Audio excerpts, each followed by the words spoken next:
If you have ever thought, I know I can sing, but I cannot sing high, then this video is for you. Hi, if you're new to this channel, I am Jimena Cabrera. I'm a singer, I'm a songwriter, and I'm the founder of the Singing Panda, a holistic academy where we help you develop your voice technically, emotionally, and mentally. After working for many years with students from all over the world, I've noticed something very consistent. What we usually call technique issues are rarely just technical. Technique is often just the tip of the iceberg. Your mindset and how you sing has a huge impact on how you sing, specifically how you sing high notes. In this video, I'm going to walk you through 4 major beliefs that can actually shift your relationship with your upper range. The note is up there. The belief that the note is somewhere up there is one of the most pervasive and that I see in students all the time. Think of the words that we use to describe high notes. High notes to begin with. We say things like reach, we say things like hit or push up. All these words are words that describe a certain distance between the note and yourself. And then if you believe that the note is somewhere up there, what you're going to start to do is you're going to start to try to compensate and try to reach this note that seems far out there. So what you might be doing is you might be stretching your neck, for example, or looking up, which is something that happens all the time, or you might even see yourself tilting your head backwards. So this stretching of your neck or looking up, all of these things are not conducive to relaxation. And relaxation, as we're going to see, and you're going to see me coming back to this notion over and over again, relaxation is the backbone of singing. Remember this. Learning to create relaxation on purpose, not tension, is one of the marks of a trained singer. You could say, well, but they're called high notes for a reason, right? Well, I'm going to show you an image of high notes and low notes, and we're going to compare them. I'm going to see why the terms low and high can be a little bit misleading. This is a representation of high notes and low notes, and as you can see, the difference between high notes and low notes is the vibration speed.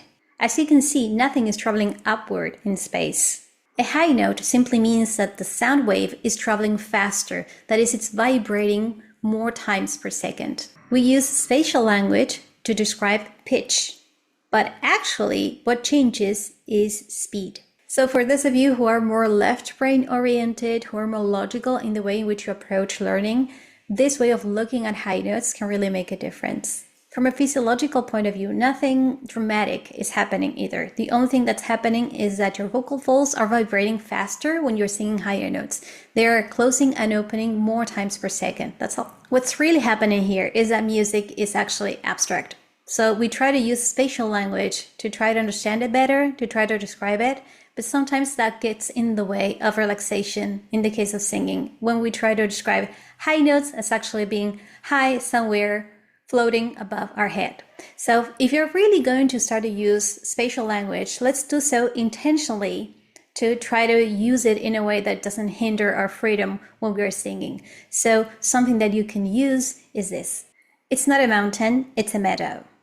So if you think of it as a meadow and not as a mountain that you have to climb, then this could actually make them feel easier and not so out of reach. Another way in which you can think of them is as them being faster and not higher. High notes are not higher, they are just faster. Because of this first misconception that high notes are actually high, then there's also this other very common belief. High notes are hard. We end up thinking the higher notes are harder, that they're more difficult. But here is the nuance.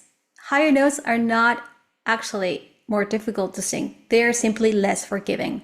So if you happen to be having difficulties singing higher notes, actually you're also experiencing the same difficulties singing the lower notes and also singing in the middle part of your range. It's just that you're less aware of it. So if something collapses in the higher part of your range, it was already unstable to begin with. If you feel, for example, that you strain when you're going higher, one of the reasons for that could be that you're not engaging your diaphragm. But in the lower part of your range, that's also happening. It's just that you're not so aware of it, and you can kind of like get away with it, but not in the higher part of your range. Like I said, higher notes are less forgiving. If I can't sing it now, I just can't. This is an example of a fixed ability mindset, the belief that your abilities are fixed and that cannot be changed through training. And of course, range is trainable. Anyone who has had a chance to train their voices with a vocal coach will have noticed after a period of time, obviously, because this does not happen overnight, but after a few months and after 6 months or so, you will have started to notice that your range started to expand. If you're one of those students, of those people who are already noticing that they can sing far more notes than they were able to sing before, please leave it in the comments.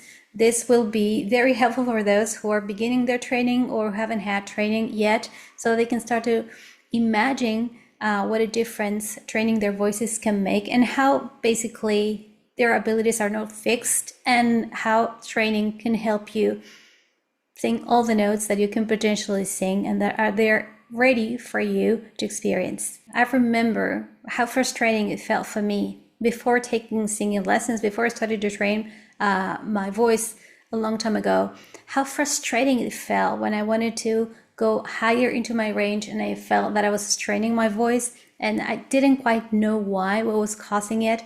And then after a while, when I started to take singing lessons, I started to notice that those notes that felt super, super far away started to feel closer. Actually, I had to change the key in most of the songs that I was singing. I had to bring them 1 or 2 keys higher. So I know from my own personal experience and also from seeing a lot of students that I have trained all over the world that this is totally doable. This is totally possible and a possibility for you as well watching this video. If I can sing high, I'm a better singer. For a lot of singers out there, singing high notes becomes proof.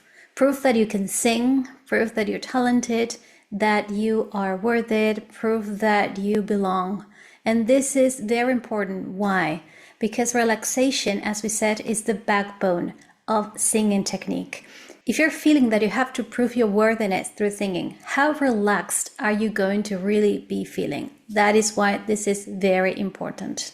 Remember, you want to expand your range to expand your expression, not to prove your worth. When singing high notes, it's more about singing with freedom and not so much about validating yourself, then everything changes. This is actually the first video in a series of videos where we're going to be unpacking high notes step by step. In the following videos, we're going to be talking about voice types, we're going to be talking about specific techniques that make higher notes easier to sing, and we're going to be talking about registers and a lot more. There's a lot more to come. To recap, today we explored the belief that high notes are up there, the idea that they are inherently hard, the idea that your range is fixed, and the pressure that comes from using singing as proof of your ability and self-worth. So I'm curious, tell me in the comments which of these beliefs did you feel were the most familiar to you? 1. The idea that the note is up there. 2. That high notes are hard. 3. That your ability to sing is fixed. 4. That singing high proves you're good enough. Also, if you want to understand how you usually approach singing challenges, I created a fun personality quiz. It reveals your vocal spirit animal, and you'll find the link below. It's free. If you found this video helpful, please don't forget to like, subscribe, and turn on the notifications so you don't miss the rest of the videos in this series. See you around and happy singing!